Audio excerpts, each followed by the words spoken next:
Chapter 1 है वो यही है, ऐतिहासिक पृष्ठभूमि। सबसे पहले तो हम ये जानेंगे हिस्टोरिकल बैकग्राउंड, ये किस प्रकार हमें जरूरत पड़ी है, किस प्रकार से हमारे यहाँ पूरा संविधान तैयार करने का खाका तैयार हुआ, प्रारूप तैयार हुआ है, क्या जरूरत पड़ी थी। देखिए पहली बात तो हम जान लेते संविधान की आवश्यकता क्यों है। संविधान एक ऐसी चीज है, यानी नियमों कानूनों का ऐसा संग्रह है जो किसी भी व्यक्ति को स्वतंत्रता पूर्वक अपना जीवन निर्वहन करने की पूरी पूरी आजादी देता है। स्वतंत्रता पूर्वक पूरे जो कार्य हैं, जो भी उसके मूलभूत कार्य उसे करने होते हैं, उन सबकी आजादी देता है। ठीक है, संविधान का कार्य यही होता है। अब बात करते हैं क्या प्राचीन काल में संविधान था हमारे देश में। देखिए प्राचीन काल में जो संविधान हमारे यहाँ था, यानी प्राचीन काल में नियम कानून या कायदे थे, वो सब धर्म से रिलेटेड थे। यानी धर्म के अकॉर्डिंग व्याख्या की जाती थी, धर्म के अकॉर्डिंग दंड दिया जाता था, धर्म के अकॉर्डिंग लोगों की मान्यताएं जुड़ी हुई थी। लेकिन जैसे जैसे जो है समय बदला, समय के साथ साथ क्या हुआ, जैसे मध्यकाल में हम आते, मध्यकाल तक आते आते भारत में तमाम विदेशी लोग भी आके बस गए थे। अब जब विदेशी लोग हमारे भारत में आके बस गए तो अब इसी बात है, उन सब पर एक ही धर्म के जो कानून है, एक ही धर्म का संविधान वो लागू नहीं किया जा सकता था। फिर क्या था कि तमाम लोग जो है राजा हुए हैं, राजाओं ने अपना अपना फिर लागू किया है संविधान, अपना अपना नियमों कानूनों का संग्रह लेके आए हैं। फिर धीरे धीरे करके ये व्यवस्था चेंज होती चली गई है। धीरे धीरे करके एक यानी कि एक ऐसा समय आया है जब हमारे यहाँ ब्रिटिशर्स का आगमन हुआ है। सन 1600 ईस्वी में हमारे यहाँ जो है ब्रिटिशर्स का आगमन हुआ है। और ब्रिटिशर्स का जब आगमन हुआ है, यानी कि जब 1600 ईस्वी में ईस्ट इंडिया कंपनी की स्थापना हुई है, ठीक है, उसके बाद हमारे यहाँ 1608 में पहले हॉकिंस आया था, कैप्टन हॉकिंस जो जहांगीर के दरबार में। उसके बाद फिर एक लाइन सी लग गई है। ठीक है, धीरे धीरे करके इन्होंने भारत में ये लोग जो आए थे, आप सब जानते ही होंगे, औपनिवेश बनाने के उद्देश्य से आए थे कि भारत को एक औपनिवेश बनाना है। औपनिवेश बनाकर यहाँ से ज्यादा से ज्यादा कच्चे माल को अपने देश में ले जाना है और अपने यहाँ उसका प्रसंस्करण करके पुनः भारत को बेचना है। ठीक है, लेकिन जब यहाँ पर एक लंबे समय तक यहाँ पर रुके हैं तो धीरे धीरे करके इन्होंने यहाँ के जो तमाम राजकीय इकाइयों को अपने प्रशासनिक नियंत्रण में लेना स्टार्ट कर दिया है और वहीं से स्थिति बिगड़ी है। स्थिति बिगड़ने का रीजन ये था, आपने इतिहास में जब मैं पढ़ा रहा था तो मैंने आपको इतिहास में जिक्र भी किया था कि क्या था कि एक कहावत बन गई थी 1770 के दशक में। एक कहावत बन गई थी इंग्लैंड में, कोई भी भारत जाता है, यानी कोई भी पूर्व में जाता है, वो एकदम धनी अमीर सेठ होके आ जाता है। ऐसा इसलिए कहा जाता था कि तमाम व्यापारी जो आए थे, तमाम जो ईस्ट इंडिया कंपनी कर्मचारी थे, उस समय तक भारत में तमाम तरह से, यानी कि तमाम गलत तरह से, यानी कंपनी ने जो व्यापारिक उससे अधिकार मिले थे उसके अलावा भी निजी व्यापार भी चला रहे थे। तो इसके फलस्वरूप क्या हुआ कि वो भारत से आकूत धन दौलत जो थी वो ले जाकर ब्रिटेन ले जाते थे। यानी एक जरिया बन गया था कि कोई भी व्यक्ति भारत आएगा, भारत से अच्छा खासा धन कमाएगा और ब्रिटेन लौट जाएगा। तो इसके फलस्वरूप क्या हुआ, ब्रिटेन में एक बहुत भयंकर प्रतिक्रिया हुई। ब्रिटेन के लोगों में एक आपस में ही एक प्रतिक्रिया हुई, बाकी संसद में प्रतिक्रिया हुई कि कुछ ना कुछ करके इस कंपनी पर नियंत्रण स्थापित किया जाए, यानी कंपनी को एक टाइटली नियंत्रण स्थापित किया जाए, ताकि जो इस तरह की जो अनियंत्रित व्यवस्था है, यानी कोई भी जा रहा है पूरब में, यानी पूर्व से अभिप्राय ये है कि भारत की तरफ कोई भी जा रहा है वो धनी होकर आ रहा है, इस तरह पर जो है इस पर लगाम लग सके।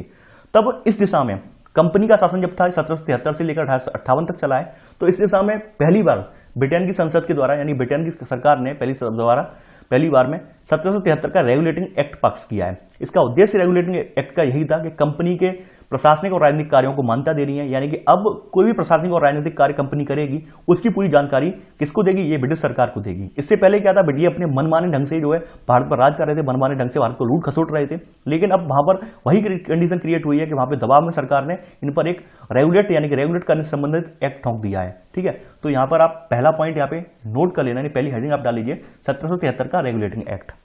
देखिए इसे बनाने की आवश्यकता यही थी, यानी कि इसके द्वारा क्या हुआ कि पहली बार कंपनी के प्रशासनिक और राजनीतिक कार्यों को यहाँ पे मान्यता मिली है। ठीक है, यानी कि एक प्रॉपर वे में केंद्रीय प्रशासन की यहाँ पे नींव रख गई है भारत में, इस प्रकार से भारत का प्रशासन चलेगा, इस तरह की इसने व्यवस्था की है। तो पहली हेडिंग में ये पहली लाइन लिख लेना। अब इसकी विशेषताएं देखते हैं, यानी इसकी विशेषताएं क्या क्या थी। हेडिंग आप इसके नीचे सब हेडिंग डाल लेना, विशेषताएं। देखिए इसके द्वारा क्या हुआ कि पहले जो बंगाल का गवर्नर था, इस बंगाल के गवर्नर को अब इन्होंने बंगाल का गवर्नर जनरल पदनाम दे दिया है। इसकी सहायता के लिए 4 सदस्यीय कार्यकारी परिषद का भी गठन किया है। अगर हम पहले हमारे जो भारतीय जो गवर्नर जनरल रहे हैं, गवर्नर रहे हैं, वो है हमारे लॉर्ड वॉरेन हेस्टिंग थे पहले गवर्नर। ठीक है, तो यहाँ पे पहला पॉइंट नोट कर लेना कि इस अधिनियम के द्वारा बंगाल के गवर्नर को बंगाल का गवर्नर जनरल पदनाम दिया गया। उसकी सहायता के लिए 4 सदस्यीय कार्यकारी परिषद का गठन भी किया गया और पहले जो हमारे गवर्नर हैं वो लॉर्ड वॉरेन हेस्टिंग थे। इसके अलावा सेकंड यहाँ पे पॉइंट आपको नोट करना है, सेकंड में क्या हुआ कि आपके इसके अलावा यहाँ पर हमारे भारत में उस समय मद्रास और बंबई में भी गवर्नर थे। तो जब बंगाल के गवर्नर ये जो है मद्रास और बंबई के गवर्नर को यहाँ पे बंगाल के गवर्नर जनरल के अधीन कर दिया, यानी क्योंकि अब यहाँ पे बंगाल के गवर्नर का पद बढ़ा दिया है, उसका गवर्नर जनरल बना दिया है, तो इसी के अकॉर्डिंग यहाँ पर मद्रास और बंबई के गवर्नरों को बंगाल के गवर्नर के अधीन कर दिया है। ठीक है, तो यहाँ सेकंड पॉइंट यही नोट कर लेना कि मद्रास एवं बंबई के गवर्नर बंगाल के गवर्नर जनरल के अधीन हो गए। ये आपका सेकंड पॉइंट है। इसके अलावा जो आपका रेगुलेटिंग एक्ट है 1776 का, इसमें एक प्रावधान और किया गया था। इसमें एक उच्चतम न्यायालय की स्थापना का प्रावधान भी किया गया था। तो इसके तहत 1774 में एक उच्चतम न्यायालय की स्थापना भी की गई है कलकत्ता में, ठीक है, जिसमें मुख्य न्यायाधीश और 3 अन्य न्यायाधीश भी थे, ठीक है। थर्ड पॉइंट आप नोट कर लेना कि कलकत्ता में 1774 में एक उच्चतम न्यायालय की स्थापना भी की गई, जिसमें मुख्य न्यायाधीश और 3 अन्य न्यायाधीश थे, ठीक है। ये पॉइंट आपने नोट कर लिया होगा। आगे बढ़ते हैं।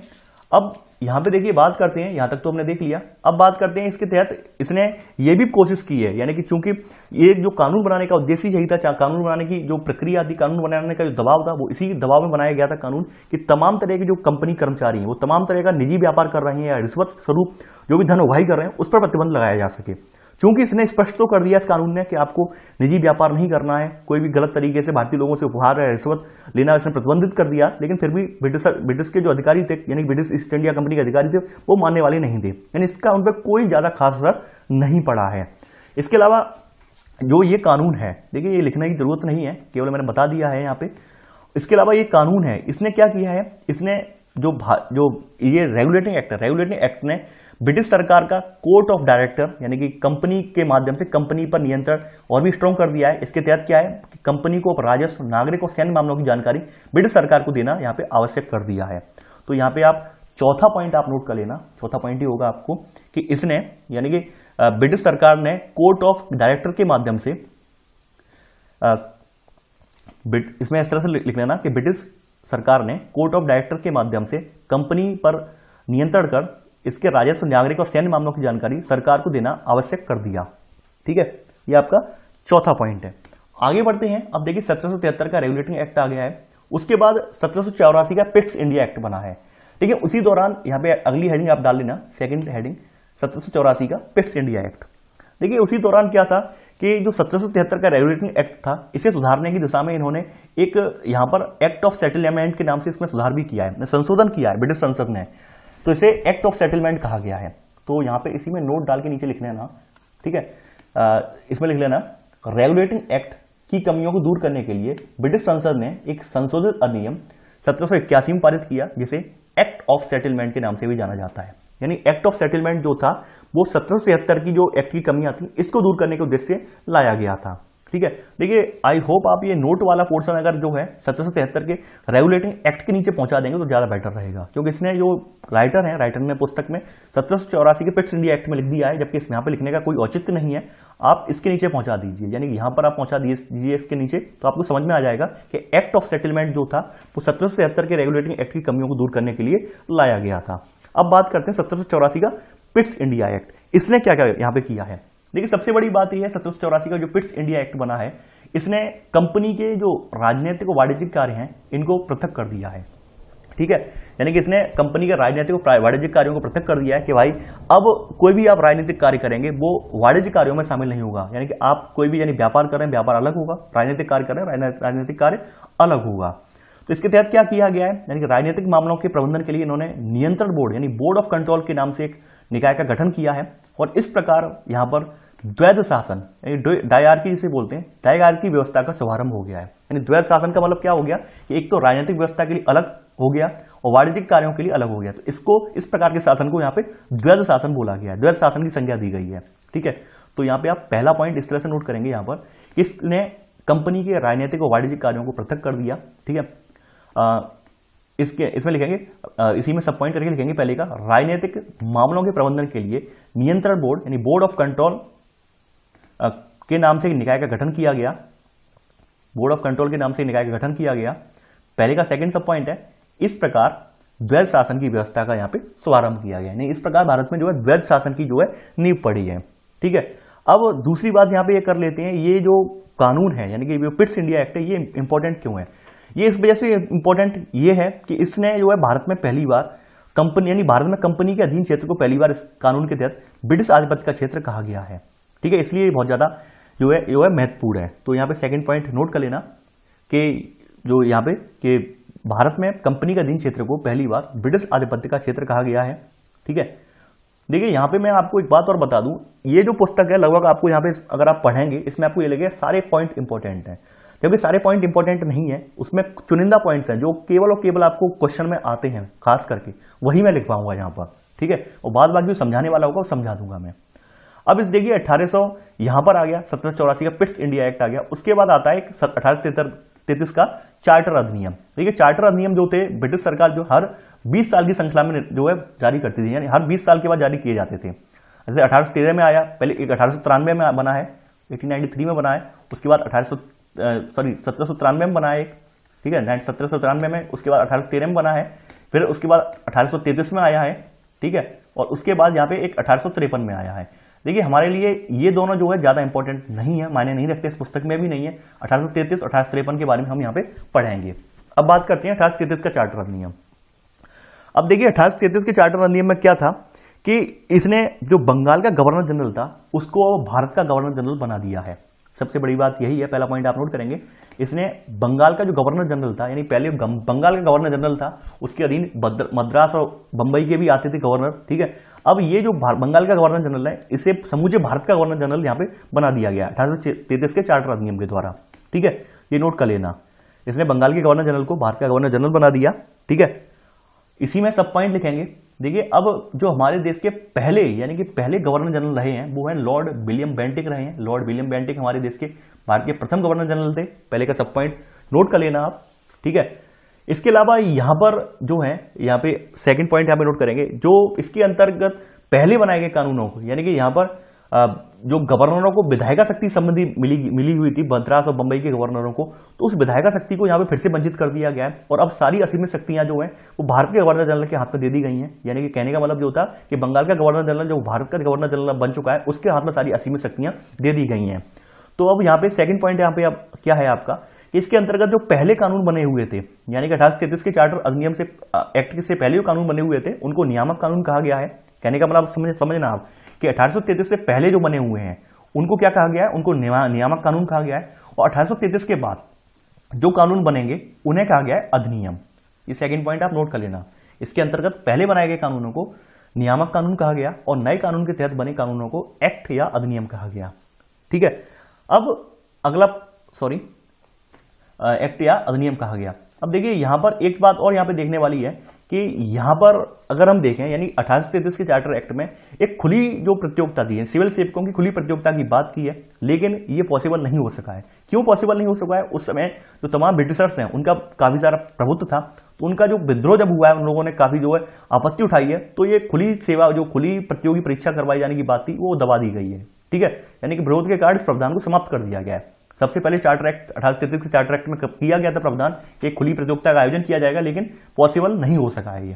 तो थर्ड पॉइंट आप नोट कर लेना, चार्टर एक्ट नहीं, इसने सिविल सेवकों के चयन के लिए खुली प्रतियोगिता आयोजन शुरू करने का प्रयास किया, हालांकि कोर्ट ऑफ डायरेक्टर के विरोध के कारण इस प्रावधान को समाप्त कर दिया गया। ये लिख लेना आप, ठीक है। अब बात करते हैं यहां पर 1833 के बाद मैंने बताया था कि हर 20 साल के अंतराल पर आता है चार्टर अधिनियम बनता है, चार्टर एक्ट आता है। तो अब बात करते हैं, आता है 1853 का चार्टर अधिनियम। अब देखिए 1853 का चार्टर अधिनियम अगर हम थोड़ा कोरिलेट करें, देखिए समझने वाली बात यह है यहाँ पे, अगर मैं आपको थोड़ा इतिहास से आप जुड़ाएं, यानी कि यहाँ पर आप ये ना समझें कि हम पॉलिटी पढ़ रहे हैं, हम केवल पॉलिटी में रम जाएंगे, क्योंकि पॉलिटी और इतिहास दोनों संबद्ध हैं, दोनों पूरक हैं एक दूसरे के, दोनों को अलग अलग नहीं कर सकते हैं। तो ये 1853 का चार्टर अधिनियम यहाँ पे आया है और ये इसी क्रम में इनका ये अंतिम चार्टर अधिनियम है, यानी इसके बाद कोई चार्टर अधिनियम नहीं बने हैं। रीजन क्या था आपको पता होगा, 1857 में जो है विद्रोह हो गया था। तो विद्रोह इतना भयानक था, चाहे वो 6 महीने बाद दवाई लिया गया हो, कि विद्रोह की जो गूंज थी वो ब्रिटेन तक जाके पहुंच गई थी। तो ब्रिटेन की सरकार को भी ये लगा था कि कुछ ना कुछ तो भारत में गड़बड़ चल रही है, कंपनी कुछ ना कुछ तो गड़बड़ कार्य कर रही है, जिसकी वजह से वहां पर इतना बड़ा विद्रोह हुआ। तो ऐसी स्थिति में क्या किया है, फिर बाद में कंपनी ने पूरा जो कंपनी का अधिकार क्षेत्र था, कंपनी का पूरा व्यापार क्षेत्र था, उसका अधिकार जो है पूरा ब्रिटेन सरकार ने अपने हाथ में ले लिया है। तो उससे पहले 1857 के विद्रोह से पहले जो इनका पहला एक अधिनियम आया है, इसे 1853 का चार्टर अधिनियम कहते हैं।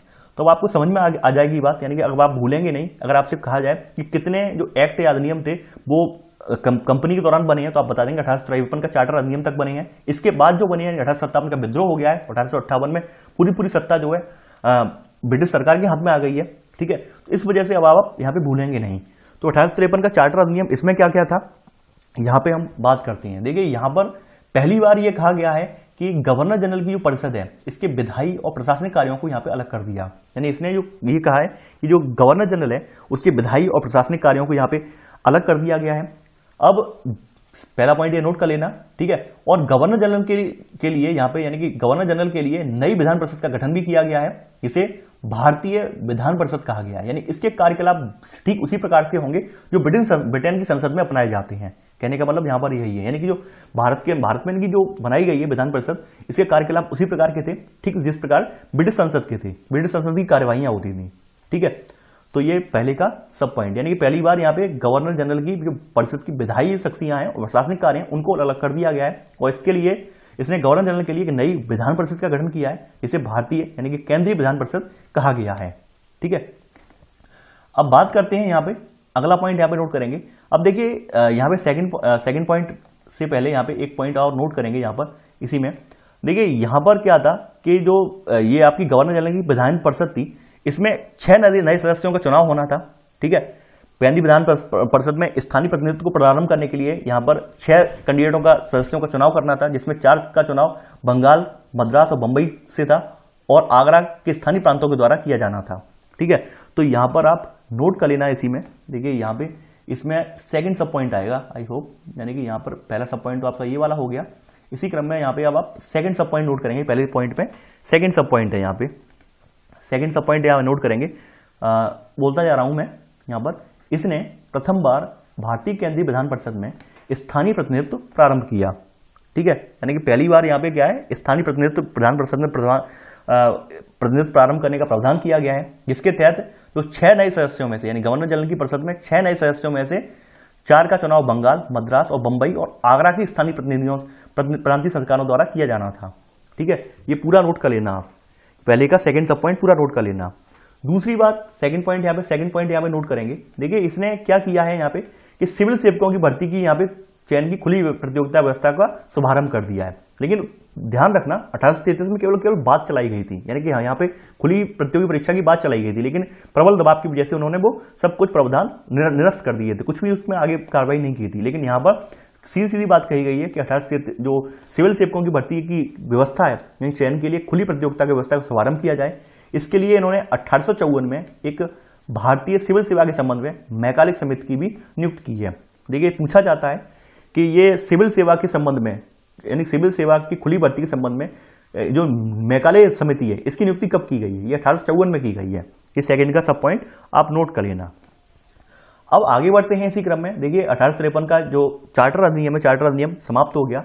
अब बात करते हैं ताज का शासन। ताज का शासन क्यों बोला गया? ताज का शासन बोलने का रीजन ये था कि 1857 का एक भयंकर विद्रोह हुआ था, जिसकी गूंज जो है, जिसकी जो आवाज थी ब्रिटेन तक जब जा पहुंची थी, तो ब्रिटेन के जो सरकार थी वो हिल गई थी। वो उसने सोचा कि भाई ये कंपनी के नाम पर वहां कर क्या रहे हैं, तो अब वो वहां पर उनका एक मौका बन गया। यानी कि ब्रिटेन की सरकार को पहले से दबाव था, अन्य जो ब्रिटेन के लोग थे वो पहले से दबाव डाल रहे थे, भाई कंपनी वहां पर गलत तरीके से व्यापार कर रही है, एकाधिकार का गलत फायदा उठा रही है।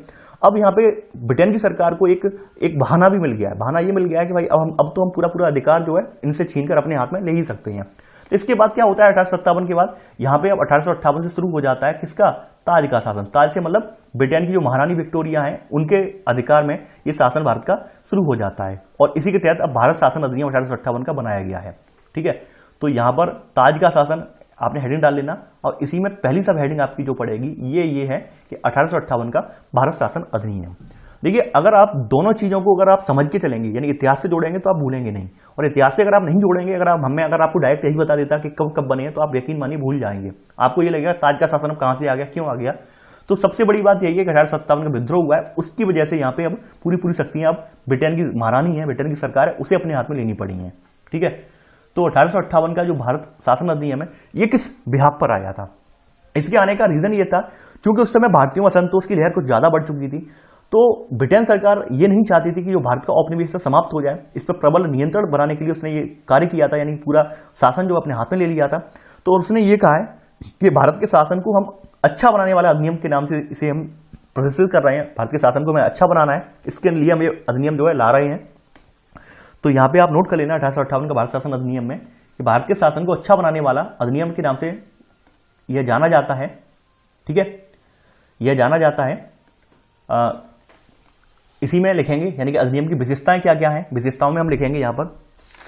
देखिए हम विशेषताओं की अगर हम बात कर लें तो विशेषताओं में हम यहाँ पे लिखेंगे। देखिए इसके तहत पहला पॉइंट तो यही है, इसके अंतर्गत जो है भारत का शासन सीधे महारानी विक्टोरिया के अधीन चला गया। ठीक है,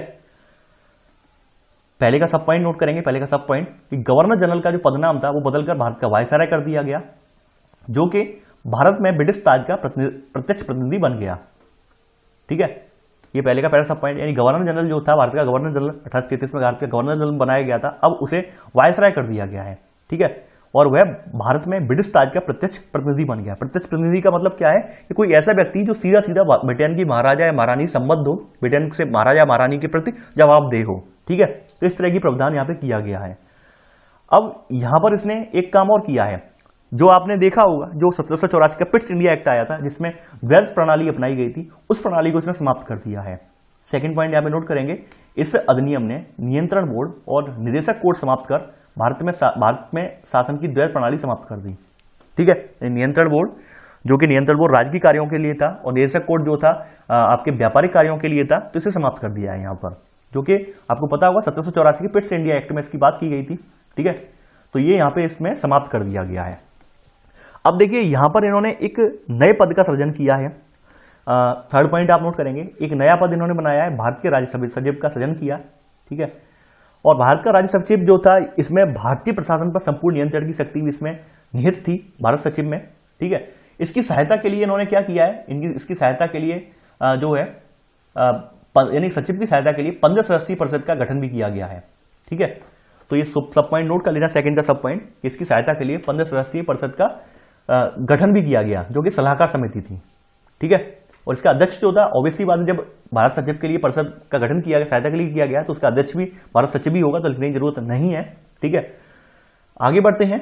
तो देखिए यहाँ पे दो ही बातें बहुत इंपॉर्टेंट है। पहली बात तो ये है कि 1858 का जो अधिनियम है, इसके तहत पूरा का पूरा शासन था सीधे महारानी विक्टोरिया के अधीन चला गया भारत का शासन, और वायसराय का नाम जो है यानी गवर्नर जनरल का नाम बदलकर वायसराय कर दिया गया। पहले हमारे वायसराय जो है वो लॉर्ड कैनिंग रहे हैं, ये नोट कर लिया होगा। लॉर्ड कैनिंग जो है भारत के प्रथम वायसराय बने हैं। इसके अलावा इसने द्वैध प्रणाली जो थी, द्वैध शासन प्रणाली जो थी 1784 के पिट्स इंडिया एक्ट में जिसकी बात की गई थी, उसे भी समाप्त कर दिया है। ठीक है, और अब भारत में यानी कि अब भारत के लिए इन्होंने एक भारत के राज्य सचिव के नाम से एक नए पद का सृजन किया है, जो कि यहां पर भारत के संबंधित जो भी मामले हैं उनको देखने के लिए वही पहला व्यक्ति है ब्रिटेन में। ठीक है, तो ये 3 पॉइंट इसके महत्वपूर्ण थे। अब बात करते हैं, आगे बढ़ते हैं। अब देखिए इन्होंने 1858 का जो अधिनियम आया, भारत शासन अधिनियम आया, भारत शासन चलाने से संबंधित अधिनियम आया है। इसके अलावा अब आया है 1861 के, यानी कि अब कुछ परिषद अधिनियम भी बनाए हैं, भारत परिषद अधिनियम के नाम से बनाए गए हैं, जिसमें 1861, 92 और 1909 के भारत परिषद अधिनियम बनाए गए हैं। तो अगली सेकंड हेडिंग आप नोट कर लेना यहाँ पे कि 1861, 1892 और 1909 के भारत परिषद अधिनियम। ठीक है, यानी कि 3 नए अधिनियम बनाए जाने की बात की गई है। अब देखिए 3 नए अधिनियम बनाने की बात की जरूरत क्यों पड़ी, क्योंकि उस समय तक यानी 1857 के विद्रोह तक आपको पता होगा कि एक जन चेतना जो थी, एक राष्ट्र की भावना कि हमारा देश क्या होता है, देश का मतलब क्या है, देशवासी कौन कौन है, इस भावना जो लोगों के अंदर जागृत हो गई थी, तो लोग अब ब्रिटिश शासन का बहिष्कार करने लगे थे। तो ब्रिटिश शासन को जो था वो ये चाह रहा था कि भारत के लोग संतुष्ट हों, भारत के लोगों को संतुष्ट करने के लिए वो तमाम अधिनियम लेके आया है। अधिनियम लाने का उद्देश्य यही था कि कैसे भी कैसे करके जो जनता जागरूक हो रही है, जागरूक जनता को अपने फेवर में लिया जा सके, लेकिन ऐसा पॉसिबल नहीं हो सका है। तो यहाँ पे अब यानी कि सेकंड हेडिंग आपने डाल ली होगी ताज का शासन में। अब सेकंड हेडिंग में ही पहला सब पॉइंट, सेकंड हेडिंग में पहला सब पॉइंट है 1861 के भारत के अधिनियम की विशेषताएं। ठीक है, 1861 के अधिनियम की विशेषताएं। देखिए पहली विशेषता यह थी कि इसके द्वारा क्या किया गया है कि जो कानून है, कानून बनाने की प्रक्रिया में भारतीय प्रतिनिधियों को शामिल किया गया है। ठीक है, इसमें 1862 में किस को शामिल किया गया है, 1861 के तहत लॉर्ड कैनिंग ने 3 भारतीयों को शामिल किया है। बनारस के राजा आए हैं इसमें, पटियाला के महाराजा आए हैं, और सर दिनकर राव को विधान परिषद में फिर से मनोनीत किया गया है। दूसरी बात यह थी कि जो 1773 में जो रेगुलेटिंग एक्ट था, रेगुलेटिंग एक्ट से ही मद्रास और बंबई की शक्तियां छीन ली गई थी, उन्हें बंगाल के अधीन कर दिया गया था। तो अब उन्हें पुनः अपनी जो शक्तियां हैं वो वापस कर दी गई हैं। ठीक है, यानी कि उसके 1773 में उन्हें बंगाल के अधीन कर दिया गया था। 1853 पूरी शक्तियां छीन ली गई थी, लेकिन अब यहां पर उन्हें फिर से शक्तियां इन्हें दे दी गई, उनका विकेंद्रीकरण कर दिया है। तो यहां पर अगला पॉइंट आप नोट करेंगे, यहां पे अगला पॉइंट आप नोट करेंगे, सेकंड पॉइंट, इस अधिनियम ने मद्रास और बॉम्बे प्रेसिडेंसियों को विधायी शक्तियां पुनः देकर विकेंद्रीकरण की प्रक्रिया की शुरुआत की। ठीक है, ये सेकंड पॉइंट है आपका।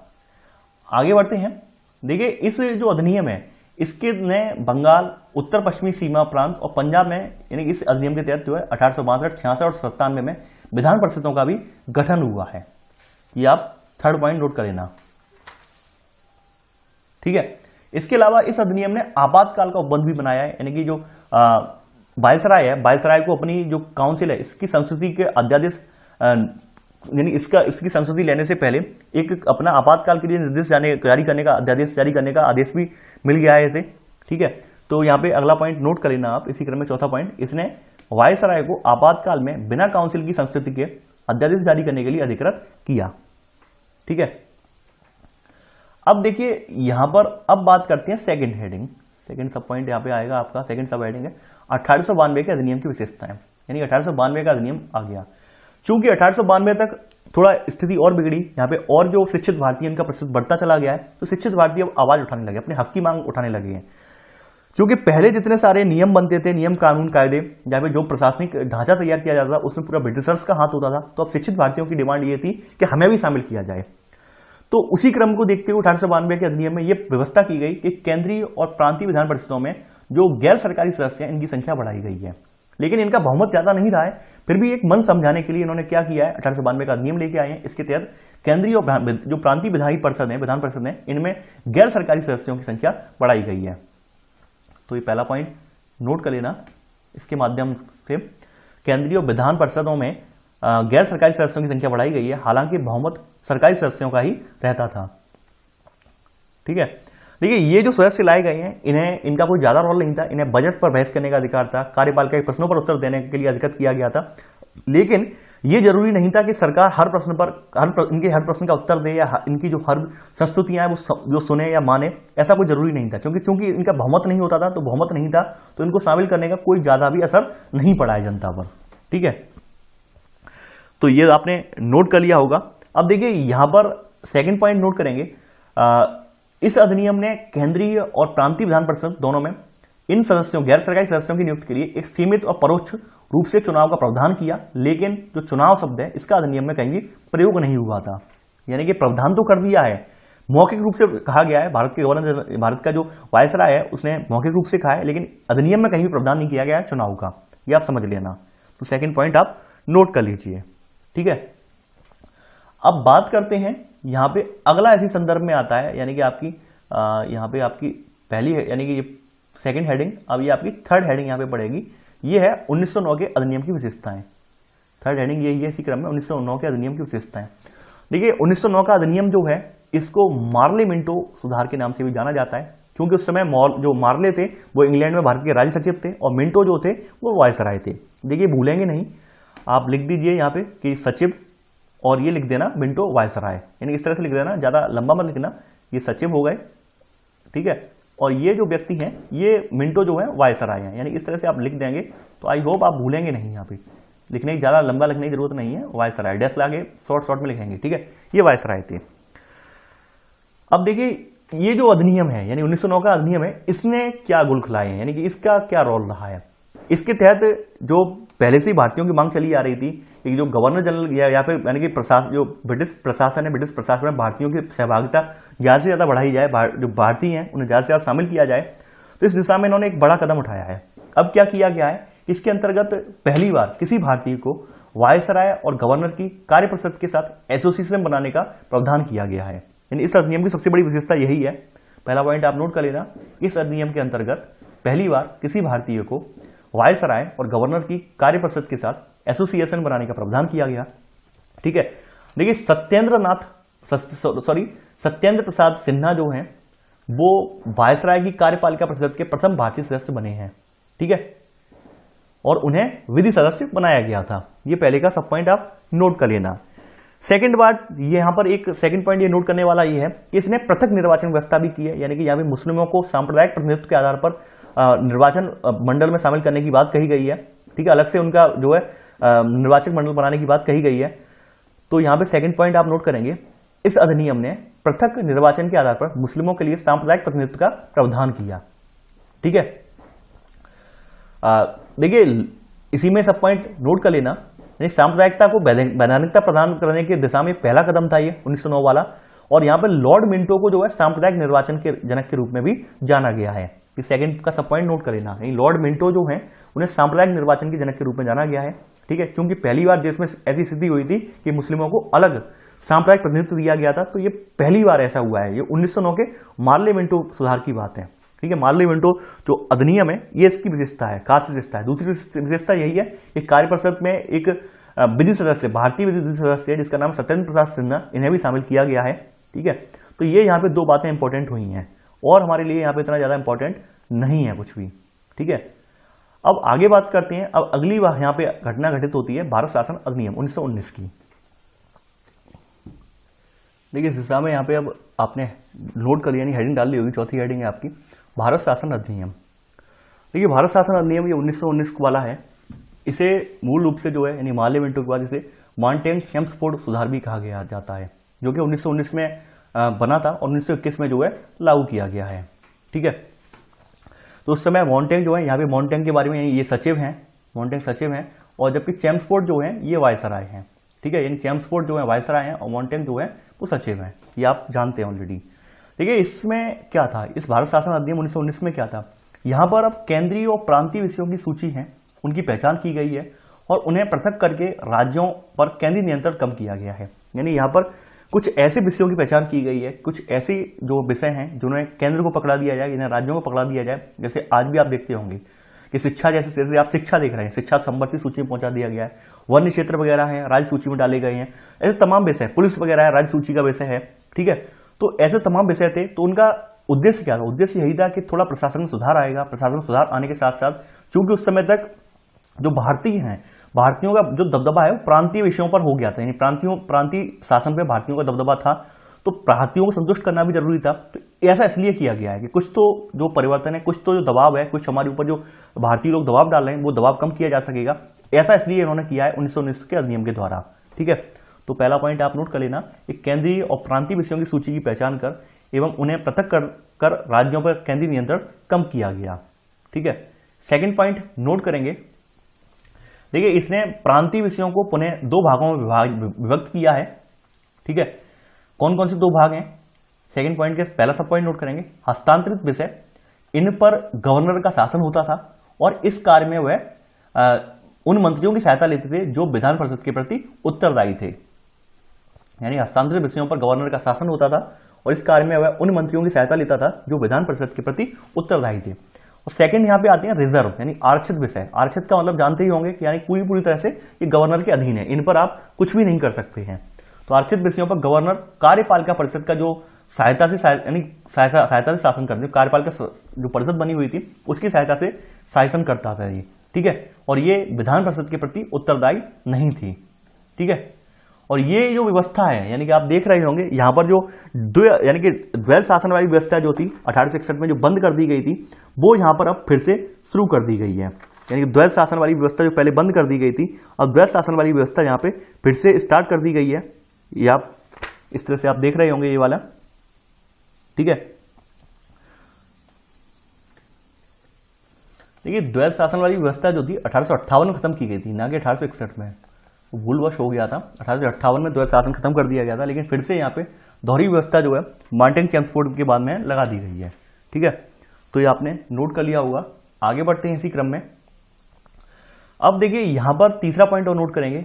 इस अधिनियम ने पहली बार देश में जो द्विसदनीय व्यवस्था है और प्रत्यक्ष निर्वाचन की व्यवस्था का भी शुभारंभ किया गया है। ठीक है, तो यानी कि इसके तहत क्या किया गया है, द्विसदनीय व्यवस्था में यहाँ पर अब लोकसभा और राज्यसभा का जो देख रहे हैं आप आज, वो इसी के देन है, ये मॉन्टेग-चेम्सफोर्ड अधिनियम की ही देन है। ठीक है, तो ये थर्ड का सब पॉइंट आप नोट कर लेना। आगे बढ़ते हैं। इसके अलावा और भी इसमें जो है, इसने जो है इस कानून ने क्या किया है, चौथा पॉइंट यहाँ पे नोट करेंगे। यहाँ पे इस कानून ने जो है लंदन में भारत के उच्चायुक्त के कार्यालय का सृजन किया है। ठीक है, और अब यहाँ पर कुछ भारत सचिव पर जो पूरा दबाव था, उससे भारत सचिव से संबंधित कुछ कार्य हैं वो भारत के जो उच्चायुक्त है उसको ट्रांसफर कर दिए गए हैं। यानी पांचवा पॉइंट नोट करेंगे, यानी कि यहाँ पर इसमें एक लोक सेवा आयोग का गठन का भी यहाँ पे प्रश्न कहा गया है, लोक सेवा आयोग का गठन किया जाएगा। इसके बाद क्या होता है कि अंत में 1926 में सिविल सेवकों की भर्ती के लिए एक केंद्रीय लोक सेवा आयोग का गठन भी किया गया है, जो कि मॉन्टेग-चेम्सफोर्ड अधिनियम की जो है संस्तुति पे किया गया था। ठीक है, छठा पॉइंट यहां पे नोट करेंगे, इसने और क्या किया है, इसने पहली बार जो केंद्रीय बजट है इसको राज्यों के बजट से अलग कर दिया है, ठीक है, और राज्य विधानसभाओं को अपना बजट स्वयं बनाने के लिए अधिकृत कर दिया है, ठीक है। ये इसमें 6 पॉइंट हैं, 6 की पॉइंट्स हैं, आपने नोट कर लिए होंगे। आगे बात करते हैं। अब देखिए यहां पे एक जिक्र आया है साइमन आयोग। साइमन आयोग क्या था, आपको पता होगा, साइमन कमीशन, यानी साइमन कमीशन या साइमन आयोग आप जानते ही हैं। ये इसमें सभी सदस्य जो थे इसके विदेशी थे और भारतीयों के लिए एक प्रशासनिक ढांचा तैयार करना था, एक संविधान तैयार करना था, ठीक है, यानी वैधानिक ढांचा तैयार करना था, संविधान निर्माण के लिए आया था ये। और भारतीयों के क्या प्रॉब्लम वगैरह हैं, क्या समस्याएं, उनको जानना इसका कार्य था। तब अपनी संस्तुतियां इसे देनी थी। इसका प्रबल विरोध इसलिए हुआ था क्योंकि इसमें कोई भी सदस्य भारतीय नहीं था। ये बात आप ऑलरेडी जानते हैं, ठीक है। तो ब्रिटिश सरकार ने नवंबर 1927 में से भेजा है और इसने 1930 में अपनी रिपोर्ट पेश की है। इस रिपोर्ट में इसने द्वैध शासन प्रणाली, राज्यों में सरकारों का विस्तार, ब्रिटिश भारत के संघ की स्थापना एवं सांप्रदायिक निर्वाचन व्यवस्था को जारी रखने की इसने सिफारिशें भी की हैं। तो देखिए नोट डाल के अब आप लिख लेना, नोट डाल के इसलिए लिखवा रहा हूं क्योंकि ये इसमें शामिल नहीं है। थोड़ा इसका रोल ये है, इसका रोल यहां पे आता है भारत, जो आपका भारत शासन अधिनियम 1935 का है उसमें इसका रोल है, इसलिए यहां पे लिखना जरूरी है इसे। तो आप नोट डाल के लिख लेना साइमन आयोग, ठीक है। तो इसमें लिख लेना आप कि नवंबर 1927 में, केवल इतना लिख लीजिए, नवंबर 1927 में नए संविधान में भारत की स्थिति का पता लगाने के लिए, ठीक है, नवंबर 1927 में। और इसने आगे इसमें लिख लेना कि 1930 में अपनी रिपोर्ट, इसने अब 1930 में साइमन आयोग का लिख लेना नवंबर 1927 में। इसके बाद लिख लेना आयोग ने 1930 में अपनी रिपोर्ट पेश की है तथा द्वैध प्रशासन प्रणाली, राज्यों में सरकारों का विस्तार, ब्रिटिश भारत के संघ की स्थापना एवं सांप्रदायिक निर्वाचन व्यवस्था को जारी रखने की इसने सिफारिशें की हैं, ठीक है। ये आप लिख लेना इसमें। अब देखिए इसकी कुछ सिफारिशें जो थी उसमें थोड़ा बहुत यहाँ पे परिवर्तन करके, नहीं इसी में अगला सब पॉइंट नोट कर लेना, इस समिति की सिफारिशों को कुछ संशोधनों के साथ भारत शासन अधिनियम 1935 में शामिल कर लिया गया। यानी इसलिए इंपॉर्टेंट है कि भारत शासन अधिनियम है, इसमें तमाम जो सिफारिशें थी वो साइमन आयोग की शामिल कर ली गई थी, इसलिए इसका रोल यहाँ पे ज्यादा है, ठीक है। अब नोट 2 डाल के एक हेडिंग और डालेंगे आप, सांप्रदायिक, नोट 2 डाल के ये है आपके सांप्रदायिक अवार्ड। ये क्या था, यानी कम्युनल अवार्ड इसके नाम से जाना जाता है। देखिए सांप्रदायिक अवार्ड में क्या है कि यहां पर उस समय जो ब्रिटेन के प्रधानमंत्री हैं रैमजे मैकडोनाल्ड, इन्होंने 1932 में जो अल्पसंख्यक हैं इनके प्रतिनिधित्व की एक योजना तैयार की है। अब इसमें बवाल क्यों मचा है, बवाल इसलिए मचा है क्योंकि यहां पर दलित वर्ग को भी इन्होंने एक अल्पसंख्यक में काउंट कर लिया है। इस बात को लेकर जो है गांधी जी बहुत ज्यादा क्षुब्ध हो गए हैं। गांधी जी ने पूना की यरवदा जेल में अनशन भी स्टार्ट कर दिया है। एंड में क्या हुआ है, एंड में कांग्रेस के नेताओं के साथ और दलित नेताओं के बीच एक समझौता हुआ है, जिसे पूना समझौते के नाम से जाना जाता है। इसमें क्या किया गया है, इसमें यह समझौता हुआ है कि हिंदू निर्वाचन व्यवस्था में दलितों के लिए स्थान भी आरक्षित कर दिए गए हैं, यानी उन्हें दलितों को अलग से अल्पसंख्यक मानने की जरूरत नहीं है, वो हिंदू ही रहेंगे, ऐसा यहाँ पे समझौता कर लिया गया है, ठीक है। तो सांप्रदायिक अवार्ड में आप लिखेंगे यहाँ पे नोट करके, मैं बोलता जा रहा हूं कि ब्रिटिश प्रधानमंत्री रैमजे मैकडोनाल्ड ने पहला पॉइंट इसी में लिखेंगे, 1932 में अल्पसंख्यकों के प्रतिनिधित्व की पर एक योजना की घोषणा की, ठीक है। इसमें न सिर्फ मुस्लिमों, सिख, ईसाई, यूरोपियनों और आंग्ल भारतीयों के लिए अलग निर्वाचन व्यवस्था का विस्तार किया, बल्कि इसे दलितों के लिए विस्तारित कर दिया गया, इसे दलितों के लिए भी विस्तारित कर दिया गया। पहले का सब पॉइंट नोट कर लेना है इसे। सेकंड पॉइंट नोट करेंगे आप, गांधी इस बात से बहुत व्यथित हुए और उन्होंने अवार्ड में संशोधन के लिए पूना की यरवदा जेल में, देखिए पूछा जाता है कहां पे किया था, पूना की यरवदा जेल में अनशन प्रारंभ कर दिया। यानी गांधी इस अवार्ड से, यानी इससे बहुत व्यथित हुए और उन्होंने अवार्ड में संशोधन के लिए पूना की यरवदा जेल में अनशन प्रारंभ कर दिया। सेकंड का सब पॉइंट नोट करेंगे, अंततः कांग्रेस नेताओं और दलित नेताओं के बीच एक समझौता हुआ जिसे पूना समझौते के नाम से जाना गया। यानी अंततः एक समझौता हुआ है दलित नेताओं के बीच, कांग्रेस नेताओं के बीच, जिन्हें पूना पैक्ट के नाम से भी जाना जाता है, ठीक है। ये तो नोट 2 हो गए, नोट 1 और नोट 2 हो गए, ठीक है, यहां पर नोट कर लिए होंगे। आगे बढ़ते हैं। अब देखिए पांचवा जो अधिनियम इसी क्रम में आता है, यानी पांचवी हेडिंग आप डालेंगे, ये है आपका भारत शासन अधिनियम 1935। यानी भारत शासन अधिनियम की नींव कैसे पड़ी है ये हम यहां जानेंगे, ठीक है। देखिए यहां पर इस अधिनियम के तहत पहली बार अखिल भारतीय संघ की स्थापना की बात की गई है, जिसमें राज्य और रियासतें जो हैं इसकी एक इकाई माना गया है। सबसे बड़ी बात यह है कि पहली बात, जो अखिल भारतीय संघ आज आप देखते हैं, एक संघ देखते हैं, संघ के रूप में भारत की संविधान बना हुआ है, तो वो व्यवस्था का जन्म यहीं से हुआ है। ठीक है, यानी इस पहला पॉइंट नोट कर लेना, इसने अखिल भारतीय संघ की स्थापना की, जिसमें राज्य और रियासतों को एक इकाई माना गया। ठीक है, इसमें सब पॉइंट करके नोट कर लेना कि अधिनियम ने केंद्र और इकाइयों के बीच 3 सूचियों, संघीय सूची, राज्य सूची और समवर्ती सूची के आधार पर शक्तियों का बंटवारा कर दिया। यानी कि इसने क्या किया है, इस नियम ने केंद्र और इकाइयां जो भी हैं उनके बीच 3 सूचियां, संघीय सूची, राज्य सूची, समवर्ती सूची के रूप में बंटवारा कर दिया है। पहले का सेकंड सब पॉइंट नोट करेंगे, जो अवशिष्ट शक्तियां हैं वो अभी भी वायसराय को दे दी गई हैं। यानी अवशिष्ट शक्तियां ऐसी शक्तियां हैं जो कि न संघीय सूची में, न राज्य सूची में, न समवर्ती सूची में, तो वो शक्तियां जो हैं वो यहाँ पर वायसराय को पकड़ा दी गई हैं। ये यहां पर नई चीज हुई है। ठीक है, ये नोट कर लिया होगा आपने। आगे बढ़ते हैं। अब देखिए यहां पर जो है पहले क्या था कि प्रांतों में द्वैत शासन की व्यवस्था का जन्म हुआ था। अब यहां पे प्रांतों में द्वैत शासन की व्यवस्था का तो अंत हो गया है, यानी प्रांतों में जो द्वैत शासन की व्यवस्था है उसका एंड हो गया है। ठीक है, यानी कि जो आपका जो यहां पर 1919 का जो अधिनियम बना था, जिसमें प्रांतों में द्वैत शासन की व्यवस्था का प्रारंभ किया गया था, उसको एंड कर दिया है इसने। ठीक है, अब यहां पे प्रांतीय स्वायत्तता जो है प्रारंभ कर दी है। सेकंड पॉइंट नोट कर लेना, इसने प्रांतों में द्वैत शासन व्यवस्था समाप्त कर दी तथा प्रांतीय स्वायत्तता का शुभारंभ किया। ठीक है, इसके अलावा थर्ड पॉइंट नोट करेंगे, केंद्र में यहां पे इसने द्वैत प्रशासन प्रणाली का शुभारंभ किया है। यानी 1935 के अधिनियम में सबसे बड़ी विशेषता ये है कि प्रांतों की जो द्वैत शासन वाली व्यवस्था थी वो समाप्त कर दी गई है। अब यहां पे केंद्र में द्वैत शासन की व्यवस्था का शुभारंभ किया गया है। ठीक है, अब देखिए इसके अंतर्गत क्या क्या हुआ है, आपने सेकंड थर्ड पॉइंट नोट कर लिया। चौथा पॉइंट आप यहां पे नोट करेंगे, चौथा पॉइंट आप नोट करेंगे यहां पर, इसके अंतर्गत देश की मुद्रा और साख पर नियंत्रण के लिए आरबीआई की स्थापना की गई, यानी भारतीय रिजर्व बैंक की स्थापना की गई है। ठीक है, भारतीय रिजर्व बैंक की स्थापना की गई है। और यहां पे इसके तहत क्या हुआ है कि एक संघीय न्यायालय, यानी 1937 में संघीय न्यायालय की स्थापना भी हुई है।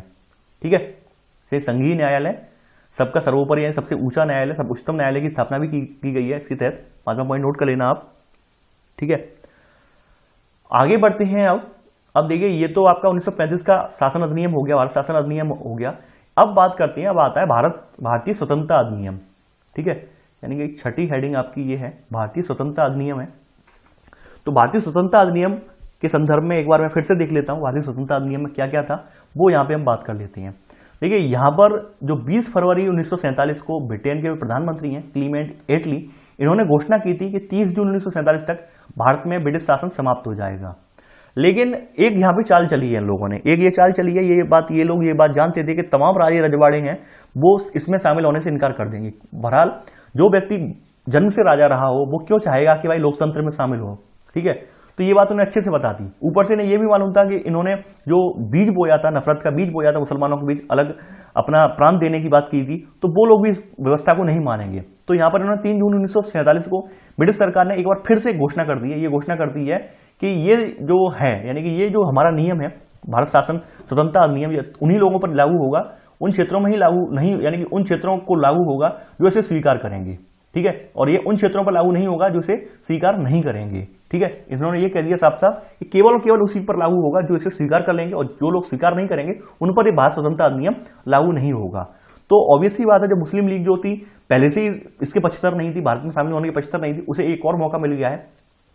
तो ऐसी स्थिति में यहां पर 3 जून 1947 को एक वायसराय हैं अपने लॉर्ड माउंटबेटन, जो कि भारत के अंतिम वायसराय थे, इन्होंने एक माउंटबेटन योजना निकाली है। तो इस योजना के तहत क्या किया गया है कि इस योजना को कांग्रेस और मुस्लिम लीग दोनों ने स्वीकार कर लिया है, और इस योजना के तहत भारत, यानी कि भारत और पाकिस्तान नाम के 2 प्रांत बन गए हैं। भारत और पाकिस्तान नाम के 2 स्वायत्त प्रांतों का गठन की बात की गई है इसमें। ठीक है, तो यहां पर आप नोट कर लेना, मैं बोलता जा रहा हूं यहां पर 3 जून 1947 को क्या क्या हुआ है यहाँ पे आप नोट कर लेना। यहाँ पे देखिए पहला पॉइंट नोट कर लिया होगा, अब सेकंड पॉइंट नोट करेंगे। 3 जून 1947 को ब्रिटिश सरकार ने फिर स्पष्ट किया कि 1946 में गठित संविधान सभा द्वारा बनाया गया संविधान उन क्षेत्रों में लागू नहीं होगा जो इसे स्वीकार नहीं करेंगे। ठीक है, सेकंड का सब पॉइंट नोट करेंगे। उसी दिन 3 जून 1947 को वायसराय लॉर्ड माउंटबेटन ने विभाजन की योजना पेश की जिसे माउंटबेटन योजना कहा गया। ठीक है, माउंटबेटन योजना कहा गया। अब इसी में नोट करेंगे, ये थर्ड पॉइंट यानी कि ये आपका कौन सा पॉइंट था, ये आपका यानी सेकंड का सब पॉइंट था। अब यहां पे देखिए थर्ड पॉइंट यहां पे नोट करेंगे, इसने भारत का विभाजन कर दो स्वतंत्र डोमिनियन यानी कि संप्रभु भारत और पाकिस्तान का सृजन किया। ठीक है, यानी कि संप्रभु हैं ये, इनका सृजन किया है इन्होंने। अब देखिए यहाँ पे कुछ चीजें जो है वो आपके कॉमन सेंस पे निर्भर करती हैं। अब आपको ऑब्वियस ही बात है, जब हम कोई स्वतंत्र शासन हमारा स्थापित हो गया है तो ऑब्वियस ही बात है भारत पर जो भी पात्रताएं या भारत पर जो भी नियम कायदे ब्रिटिशर्स के थे वो सब खत्म हो जाएंगे, अब वो नहीं रहेंगे। अब वो कब तक नहीं रहेंगे, ये सबसे बड़ी बात है। यानी कि ये जो खत्म हुए, जो ब्रिटेन का अधिकार पूरा तरह से समाप्त हुआ है, वो हमारे यहाँ संविधान बनने के बाद खत्म हुआ है। यानी कि जो ब्रिटेन है, ब्रिटेन ने ये कह दिया था जब तक आप कोई संविधान नहीं बना लेंगे तब तक आप हमारा ही संविधान जो है यानी हमारे द्वारा जो नियम कायदे बनाए हुए थे वही तब तक चलते रहेंगे। ठीक है, और इसके साथ क्या हुआ है कि वायसराय का पद भी समाप्त हो गया है। दूसरी बात यह है कि अपने अपने जो भी हैं भारत के अंदर, चाहे प्रांतीय राज्य हो या जो भी राज्य हो, उन सब पर कानून बनाने का अधिकार भी है। ये सब चीजें दे दी गई हैं। देखिए सब मैं लिखवा नहीं रहा हूं, मैं बता दे रहा हूं केवल और केवल। अब देखिए जो है यहां पर अब इस कानून के तहत जो है भारत में जो है ब्रिटेन जो भारत कानून में ब्रिटेन में भारत सचिव का पद भी वो भी समाप्त कर दिया गया है। ठीक है, तो देखिए यहां पे अब आप नोट कर लीजिए, थर्ड पॉइंट तो नोट कर लिया आपने। अब चौथा पॉइंट आप नोट कर लीजिए। चौथा पॉइंट बोल दे रहा हूं मैं, इसने वायसराय का पद समाप्त कर दिया। ठीक है, चौथा पॉइंट यही है। पांचवा पॉइंट यहां पे नोट करेंगे, यहां पर आप पांचवा पॉइंट यहां पे नोट करेंगे, इस कानून ने ब्रिटेन में भारत सचिव का पद समाप्त कर दिया। ठीक है, अगला पॉइंट यहां पे नोट करना है आपको। यहां पर अगला पॉइंट आप नोट करेंगे इसी दिशा में। छठा पॉइंट है, इसने शाही उपाधि से भारत का सम्राट शब्द समाप्त कर दिया। शाही उपाधि से भारत का सम्राट शब्द था वो भी समाप्त कर दिया है। ठीक है, सातवां पॉइंट नोट करेंगे यहां पर कि 14-15 अगस्त 1947 की मध्य रात्रि को भारत में ब्रिटिश शासन का अंत हो गया और दो नए स्वतंत्र डोमिनियन भारत और पाकिस्तान, ये जो है यानी और समझ शक्तियां जो थी वो दो नए स्वतंत्र डोमिनियन भारत और पाकिस्तान को स्थानांतरित कर दी गई हैं। ये आपका सातवां पॉइंट है। अब एक बार थोड़ा ये कुछ इंपॉर्टेंट नाम है, जैसे अंतरिम सरकार के कुछ इंपॉर्टेंट नाम है कि अंतरिम सरकार जो 1940 में गठित की गई थी उसमें जवाहरलाल नेहरू जो थे वो राष्ट्रमंडल संबंध और विदेशी मामले से संबंधित थे, इनका विभाग था। वल्लभ भाई पटेल जो थे वो गृह सूचना और प्रसारण विभाग से संबंधित थे। डॉक्टर राजेंद्र प्रसाद जो थे खाद्य एवं कृषि से थे। देखिए जॉन मिथाई का नाम काफी बार पूछा जाता है। जॉन मिथाई उस समय जो थे अंतरिम सरकार में उद्योग और नागरिक आपूर्ति से संबंधित थे। ठीक है, जोगेंद्र नाथ मंडल जो थे, यहाँ पे देखिए मैं चुनिंदा जो नाम है, जो चुनिंदा नाम पूछे जाते हैं वो मैं बता दे रहा हूं। जोगेंद्र नाथ मंडल जो थे वो विधि का विभाग उन्हें मिला था। ठीक है, CH भाभा जो थे वो कार्य खाने एवं ऊर्जा विभाग जिन्हें मिला था। ठीक है, सरदार बलदेव सिंह का भी नाम आता है, इन्हें रक्षा विभाग मिला था। देखिए ये जो नाम है ये लिखने की जरूरत नहीं है आपको, ये किताब में से ही आप पढ़ लेना। ठीक है, ये लिखिए मत, इसे ज्यादा लिखने की जरूरत नहीं है क्योंकि ये आपको 2-4 बार पढ़ेंगे आप याद हो जाएगा। ठीक है, अब इसके बाद जो स्वतंत्र भारत का पहला मंत्रिमंडल बना है इसमें जवाहरलाल नेहरू जो है प्रधानमंत्री हैं, वल्लभ भाई पटेल गृह मंत्री मान लीजिए, गृह मंत्री हैं, गृह सूचना प्रसारण राज्यों के मामले के मंत्री हैं, गृह मंत्री हैं, माने जो हैं ये। ठीक है, राजेंद्र प्रसाद जो है खाद्य एवं शिक्षा मंत्री हैं। मौलाना अबुल कलाम आजाद जो थे ये शिक्षा मंत्री थे। जॉन मिथाई, देखिए ये फिर से इंपॉर्टेंट है, जॉन मिथाई जो कि पहले यहाँ पर जॉन मिथाई जो थे आपके जो है उद्योग और नागरिक आपूर्ति मंत्रालय से संबंधित थे। अब ये जॉन मिथाई जो है रेलवे और परिवहन मंत्रालय से संबंधित हो गए हैं। ठीक है, और यहाँ पर जो पहले जोगेंद्र नाथ मंडल जो थे यानी कि अंतरिम सरकार में जोगेंद्र नाथ मंडल विधि के थे, अब यहाँ पे डॉक्टर BR अम्बेडकर विधि के हो गए हैं। ठीक है, तो कुछ ये नाम है जिन्हें आपको याद रखना होगा, ज्यादा इंपॉर्टेंट नहीं है। बस ये है कि ये आपका यूपीएससी एग्जाम में ऐसे प्रश्न नहीं पूछे जाते हैं, डायरेक्ट प्रश्न। ये यूपीपीएससी एग्जाम है या एक दिवसीय एग्जाम है जिसमें आप रट्टा मारने वाला सिस्टम होता है, उसमें ये डायरेक्ट पूछे जाते हैं कि भाई फलाने मंत्री कौन रहे थे, रक्षा मंत्री कौन थे उस समय, ये मंत्री कौन थे। वैसे इनका कोई ज्यादा रोल नहीं है, लेकिन फिर भी जानबूझ के कभी कभी पीसीएस यूपी पीसीएस सरकार है या फिर आपके अन्य जो पीसीएस होते हैं, स्टेट पीसीएस होते हैं, उनमें खास करके पूछ लिए जाते हैं। पूछने का उद्देश्य यही होता है कि स्टूडेंट को फंसाया जाए कैसे भी करके। ठीक है, तो देखिए एक बार हम यहाँ पे सब रिवीजन कर लेते हैं, यानी कि पूरा हम रिवीजन लास्ट में कर लेते हैं कि क्या क्या हमने अब तक जो पढ़ा क्या क्या नहीं पढ़ा। देखिए कंपनी का जो शासन है वो शासन 1773 से लेकर 1858 तक कंपनी के शासन से इतने दिन तक चला है ये, ठीक है, 1858 तक चला है। इसमें आपका पहला जो आया है 1773 में, यानी कि इसमें आया है रेगुलेटिंग एक्ट आया है, ठीक है। इसे सुधारने के लिए 1781 में, यानी कि इसको बनाया एक्ट ऑफ सेटलमेंट के नाम से जाना गया है, ठीक है, सेटलमेंट। इसके बाद सेकंड यहां पे जो है इसी क्रम में यहां पे 1784 में जो आपका बना है ये पिट्स इंडिया एक्ट आया है, मैं फिर से रिवीजन करवा दे रहा हूं, पिट्स इंडिया एक्ट बना है 1784 में, ठीक है। फिर उसके बाद आपका जो आता है फिर 1813 का में बना है, यानी 1813 का अधिनियम आता है, देखिए ये इंपॉर्टेंट है। चौथे पॉइंट पर आता है हमारा 1833 का आता है, ठीक है, और पांचवें पर यहां पे आता है 1853 का।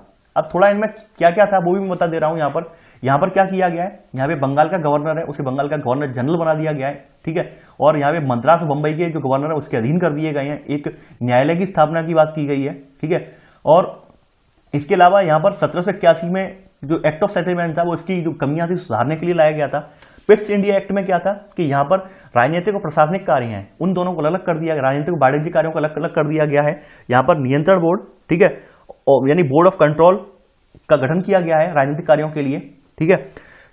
इसके अलावा यहीं से द्वैत शासन यानी डायरकी की जो है शुभारंभ यहीं से हो गया है।